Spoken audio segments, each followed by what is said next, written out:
পূরক কোণ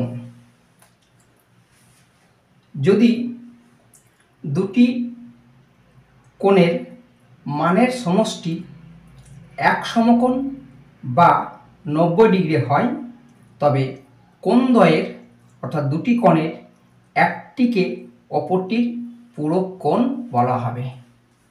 এক্ষেত্রে কোণ এ ও বি একটি কোণ এবং কোণ বি ও সি একটি কোণ।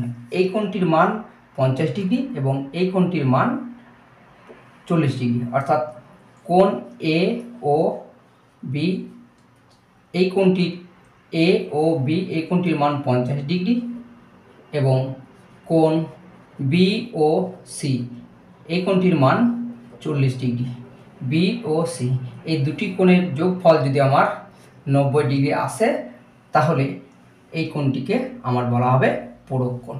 সুতরাং এটি একটি পূরক কোণের জ্যামিতিক চিত্র।